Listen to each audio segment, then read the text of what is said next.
സുരേഷ് ഗോപി കേരള മുഖ്യമന്ത്രിയായാൽ എങ്ങനെയിരിക്കും? അഭിപ്രായമാണ്. നല്ലൊരു ഇതാണ്. കേരളത്തിന് ഒരു മാറ്റം സംഭവിക്കും.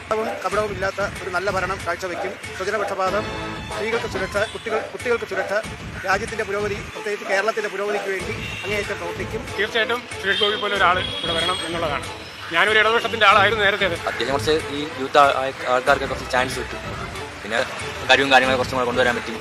സപ്പോർട്ടായിരിക്കും.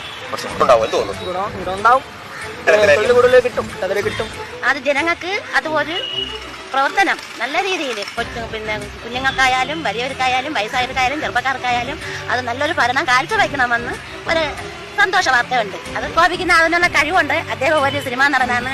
അദ്ദേഹം നല്ല ഒരു ഭരണാധികാരിയാണ്. അത് ഒരിടത്ത് മാത്രം നിന്ന്, തൃശ്ശൂർ മാത്രം നിന്ന് സുരേഷ് ഗോപി ചെയ്ത പോലെ BJP സർക്കാർ വരെ സാധ്യത കുറവെന്നാണ് എന്റെ നിഗമനം. വന്നാൽ ഗുണമുണ്ടാവും കേരളത്തിന്? അതാണ് നമ്മുടെ ചോദ്യം. കേരളത്തിന് തീർച്ചയായും ഗുണം ഉണ്ടാവും. എങ്ങനെയൊക്കെ ഗുണമുണ്ടാവും? ഒന്ന്, പുള്ളിയുടെ വ്യക്തിത്വത്തിന്റെ പുറത്ത് കക്ഷി രാഷ്ട്രീയത്തിന് പുറമെ എല്ലാ രാഷ്ട്രീയക്കാരുമായിട്ട് നല്ല ബന്ധങ്ങൾ മുന്നോട്ട് വെച്ച് നല്ല ഭാവിയുള്ളൊരു വ്യക്തിത്വത്തിന്റെ ഉടമയായിട്ട് വന്നാൽ കൊള്ളാമെന്നാണ് എന്റെ അഭിപ്രായം. ഒരു കുഴപ്പമൊന്നുമില്ല, നല്ല കാര്യങ്ങളൊക്കെ ചെയ്യും. തീർച്ചയായും ഉണ്ടാവും. കാര്യം പുള്ളി ഒരു നല്ലൊരു മന്ത്രിയാണ്. കാരണം ശരിക്കും നേരത്തെ അറിയാം. സുരേഷ് ഗോപി ഒട്ടും മോശമുള്ള ഒരു നേതാവല്ല. അത് തെളിയിച്ച് തന്നെ വരികയാണ്.